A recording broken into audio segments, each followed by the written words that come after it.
அன்பர்களே, இன்று கந்த சஷ்டி 6வது நாள். இலஞ்சி ஸ்ரீ குமாரசுவாமி திருக்கோவிலுக்கு செல்கிறோம். இத்திருக்கோவில் தென்காசியிலிருந்து 6 கிலோமீட்டர் தொலைவில் உள்ள இலஞ்சியில் உள்ளது. முருகனுக்கு உகந்த ஆலயங்களில் இலஞ்சியும் ஒன்று. அருணகிரிநாதர் இலஞ்சியில் வந்த இலஞ்சியம் என்று இலஞ்சி அமர்ந்த பெருமாளே என்று இந்த முருகனை பாடியுள்ளார்.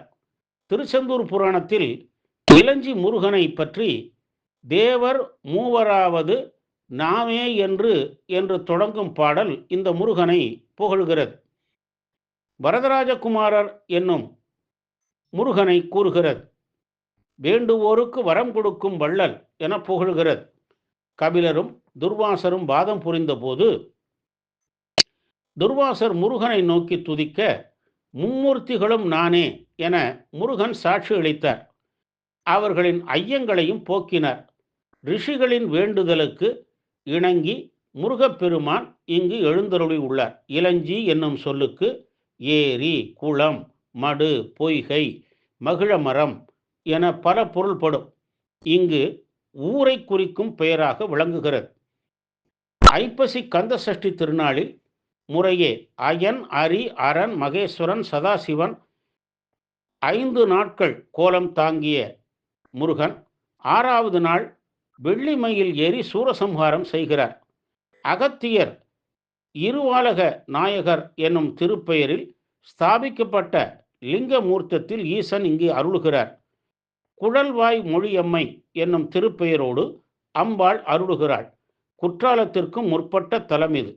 அகத்தியர் வெண்மணலால் லிங்கம் ஸ்தாபித்து இருவாலுக நாயகர் என்னும் பெயரில் ஈசனை பிரதிஷ்டை செய்த தலம். இரு எனில் பெருமை மிக்க வாலுகம் என்றால் வெண்மணல் என்றும் பொருள்படும். இங்கு ஈசன் கிழக்கு நோக்கியும் இறைவி தெற்கு நோக்கியும் எழுந்தருளி அருள் பாலிக்கின்றனர். லிங்கத்திற்கு எண்ணெய் அபிஷேகம் கிடையாது. குற்றாலத்தில் நடக்கும் சித்திரை, ஐப்பசி, விஷு திருவிழாக்களுக்கு இலஞ்சி குமரப்பெருமான் வள்ளி தெய்வ யானையோடு கொடியாற்றத்தன்றே சென்று 10 நாள் பவனி வந்து தீர்த்தவாரி முடிந்து இங்கு திரும்புவார். திரும்பும்போது முருகனுக்கு பணமுடிப்பு கொடுத்து விடுவார்கள். தொன்மை வாய்ந்த இந்த கோவில் எப்போது கட்டப்பட்டது என்பது அறிய இயலாது. மாரவர்மன் குலசேகர பாண்டியன் 1331ஆம் ஆண்டு இந்த கோவிலை விரிவுபடுத்தி புனரமைத்தார் என்பதை கல்வெட்டால் அறிகிறோம். மகுடாகம விதிப்படி கோவில் அமைக்கப்பட்டுள்ளது. ஆண்டுதோறும் சுமார் 400 திருமணங்கள் இங்கு நடைபெறுகின்றன. இது திருமண தலமாகும். 2 சன்னதிகள், 2 கொடிமரங்கள் உள்ளன. உள் சுவற்றில் தட்சிணாமூர்த்தி, 63 சப்தமாதர்கள், சுரதேவர் சன்னதிகள் உள்ளன. ஸ்ரீ சண்முக விலாசத்தில் ஸ்ரீ சக்கரம், சிவசக்கரம், ஸ்ரீ சுப்பிரமணிய சக்கரம் ஆகியவை உள்ளன. ஸ்ரீ முருகப்பெருமான் தேவியருடன் கருவறையில் உள்ளார்.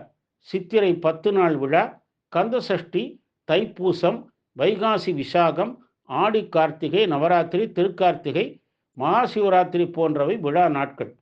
திருமணப்பேறு நல்கி மகப்பேறு நல்கி ஐஸ்வர்யம் பெருகிட இலஞ்சி முருகனை இந்நாளில் வழிபட்டு நல்லருள் பெறுவோமாக.